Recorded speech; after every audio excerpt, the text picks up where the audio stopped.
Assalamualaikum warahmatullahi wabarakatuh. Waalaikumsalam warahmatullahi wabarakatuh. Pagi anak-anak. Pagi Bu. Bagaimana kabarnya hari ini? Alhamdulillah luar biasa, jauh lebih baik. Allahu Akbar. Oke, alhamdulillah ya baik semua. Oke. Untuk memulai pelajaran pada hari ini, alangkah baiknya jika kita memulai dengan doa terlebih dahulu. Silahkan ketua kelas pimpin doanya. Siap, gerak. Doa mulai.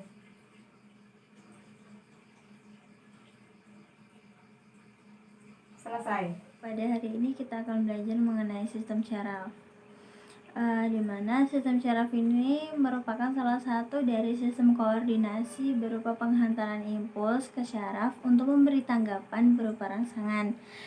Sistem syaraf ini merupakan unit terkecil pelaksanaan kerja sistem syaraf. Ini adalah sel saraf atau neuron.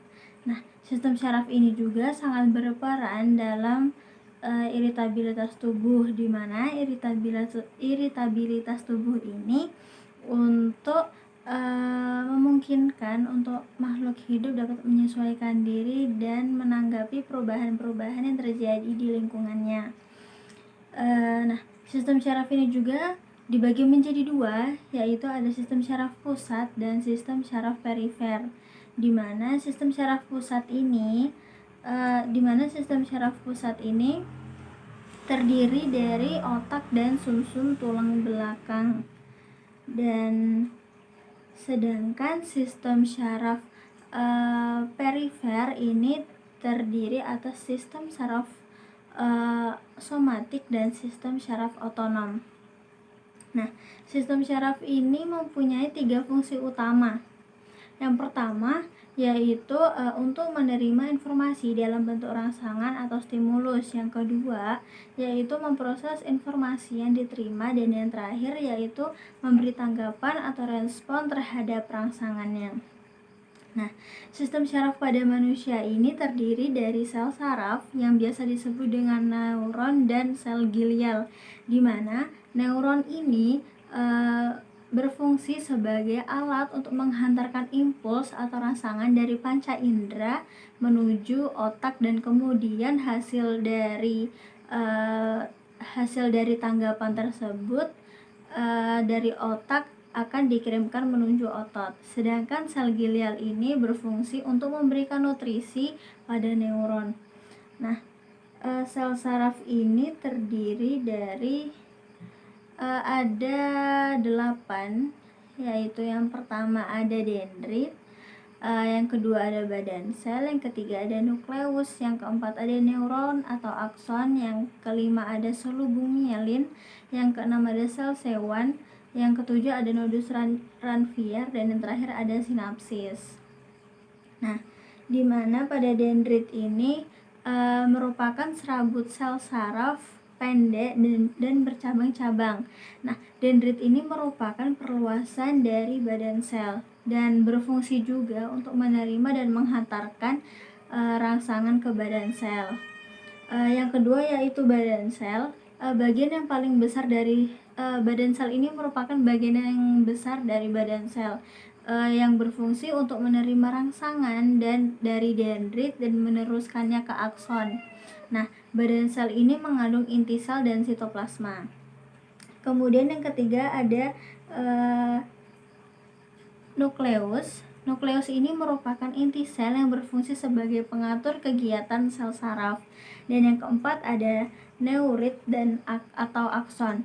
Neurit atau akson ini merupakan tonjolan sitoplasma yang panjang, ukurannya lebih panjang dari dendrit, di mana neurit atau akson ini berfungsi untuk menjalankan impuls syaraf dan meninggalkan badan sel saraf ke neuron atau jaringan lainnya. Nah, jumlah akson ini biasanya hanya 1 pada setiap neuron. Yang kelima ada selubung mielin, di mana selubung mielin ini merupakan sebuah selaput yang banyak mengandung lemak yang berfungsi untuk melindungi akson dari kerusakan. Dan selubung mielin ini juga berbentuk bersegmen-segmen, di mana lekukan-lekukannya itu disebut dengan nodus Ranvier.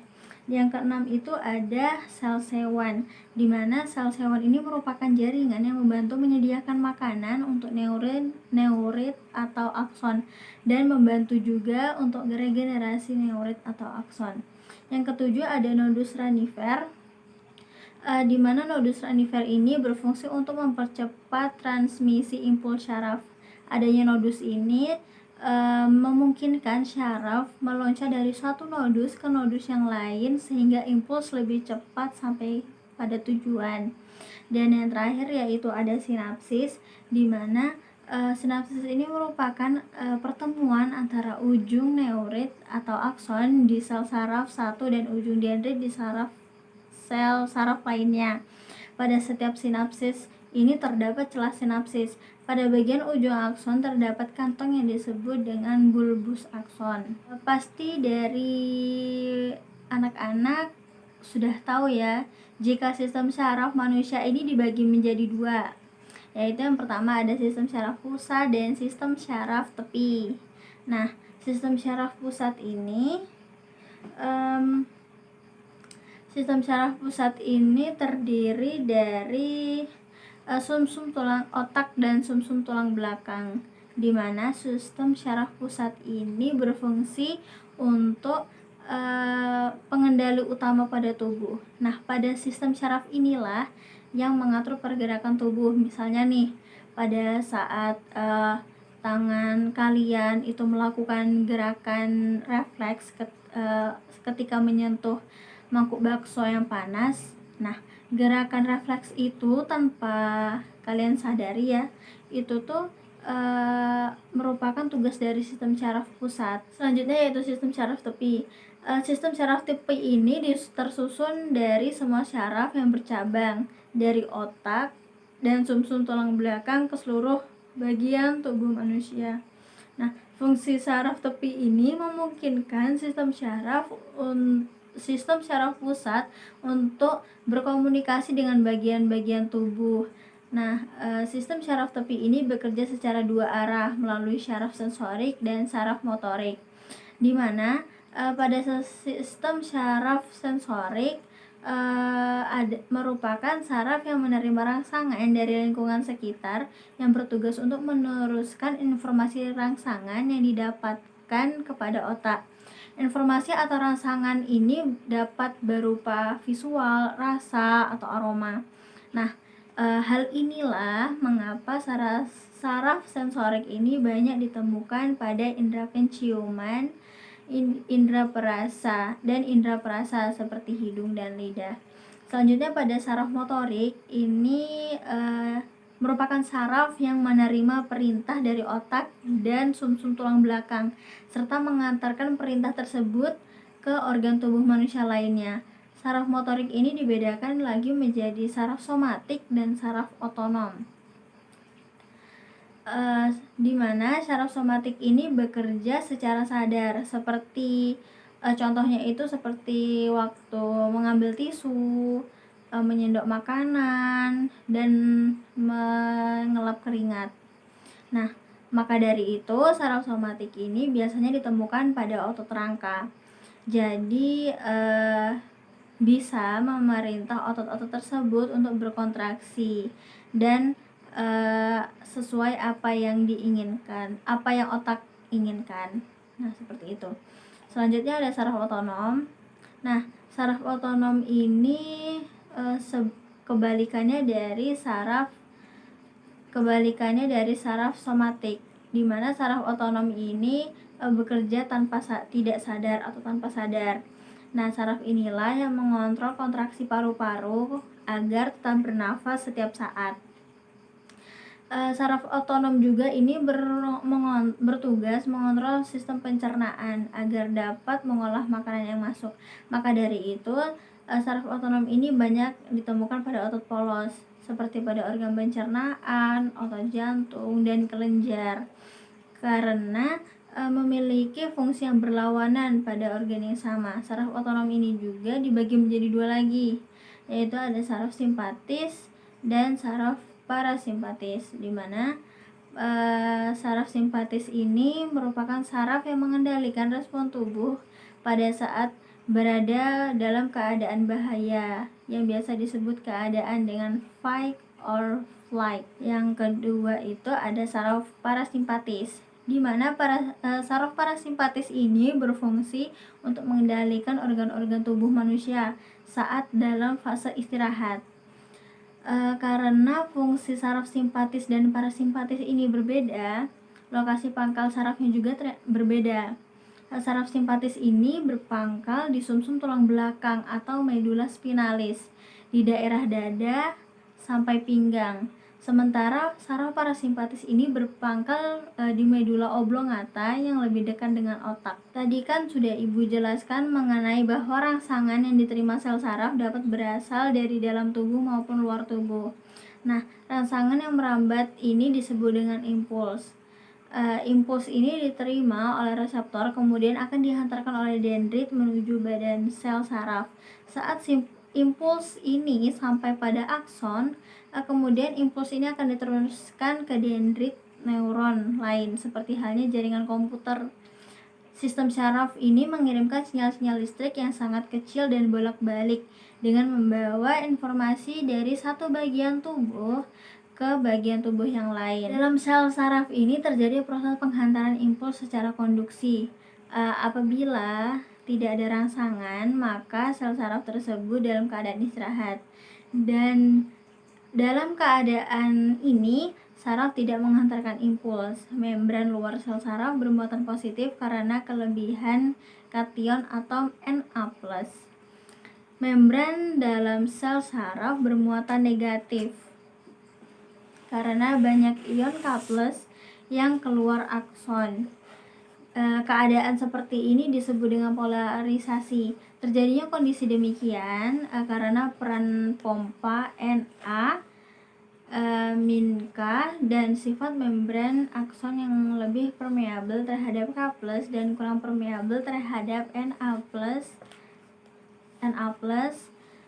Kemudian Na+ ini dipompa keluar dan K+ ini dipompa ke dalam karena sifat membran akson yang permeabel terhadap K, maka K+ ini dapat keluar lagi. Jika terjadi rangsangan kuat, permeabilitas membran akan berubah. Akibatnya polarisasi membran juga berubah. Polarisasi ini mengalami pembalikan pada lokasi tertentu yang disebut dengan depolarisasi. Selanjutnya, proses pembalikan polarisasi ini diulang hingga menyebabkan rata reaksi. Dengan demikian, impuls berjalan sepanjang akson. Setelah impuls ini berlalu, membran neuron memulihkan kembali keadaannya seperti semula. Selama masa pemulihan ini, impuls tidak bisa melewati neuron tersebut. Waktu ini disebut dengan waktu refraktori. Rangsangan atau impuls merupakan pesan yang diterima oleh reseptor atau tubuh dari lingkungan luar. Kemudian dibawa oleh neuron atau serangkaian pulsa elektrik yang menjalari serabut saraf. Contoh impuls ini antara lain seperti perubahan suhu, tekanan, bau, aroma, suara, benda, dan berbagai rasa seperti asam, manis, asin, pahit, dan yang lainnya. Dan impuls ini juga yang diterima oleh reseptor dan disampaikan ke efektor, kemudian dapat menyebabkan terjadinya gerakan, di mana gerakan ini dapat dibedakan menjadi dua macam, yaitu yang pertama ada gerakan sadar dan gerakan refleks, di mana gerakan sadar ini merupakan gerakan yang terjadi akibat disengaja atau disadari. Contohnya, gerakan pada saat memegang buku, saat ingin belajar, atau ingin mengambil pensil atau pena. Sedangkan gerakan refleks itu merupakan gerakan yang tidak disengaja atau tidak disadari. Penjalaran pada gerak refleks ini berlangsung sangat cepat karena melewati jalur pendek dan tidak melewati otak. Tetapi pada gerak refleks ini melewati sumsum tulang belakang. Contohnya, jika kita pada saat mengangkatkan kaki saat ingin menginjak paku, menutupnya kelopak mata ketika benda asing masuk ke mata, dan gerakan tangan pada saat memegang benda panas. Untuk tugasnya silahkan buat kelompok 4 orang dan diskusikan mengenai kelainan pada sistem syaraf. Baik, Bu. Oke, sudah selesai anak-anak? Sudah, Bu. Oke, silakan presentasikan hasil diskusinya. Kelainan pada sistem saraf. Kelainan sistem saraf yang pertama itu disebut dengan epilepsi. Epilepsi ini adalah kelainan pada neuron di otak. Penderita epilepsi ini tidak dapat merespon berbagai rangsangan dalam berbagai bentuk. Kemudian otot-otot rangka juga berkontraksi secara tidak terkontrol. Selain epilepsi, ada yang namanya Alzheimer, juga merupakan kelainan pada sistem saraf. Alzheimer ini biasanya menyerang mereka yang sudah berumur di atas 65 tahun. Gejala penderita Alzheimer antara lain berkurangnya kemampuan dalam mengingat. Kalau yang kemudian ada yang disebut dengan migrain. Migrain ini termasuk gangguan sistem saraf. Selain migrain itu ada lagi yang namanya amnesia. Amnesia adalah ketidakmampuan mengingat hal-hal yang telah terjadi karena adanya cedera pada otak. Amnesia ini biasanya bersifat permanen, tapi ada juga yang bersifat sebagian. Sekian, Bu. Oke, terima kasih ya kepada kelompok yang sudah mempresentasikan hasil diskusinya. Kita beri aplaus. Jadi benar ya apa yang disampaikan oleh teman kalian, bahwa kelainan pada sistem syaraf ini ada epilepsi, Alzheimer, migrain, gagal otak, dan amnesia. Oleh karena itu kita harus menjaga kesehatan tubuh kita supaya tidak terkena penyakit-penyakit tersebut. Mungkin sekian ya pertemuan kita pada hari ini. Ibu akhiri, wassalamualaikum warahmatullahi wabarakatuh. Waalaikumsalam warahmatullahi wabarakatuh.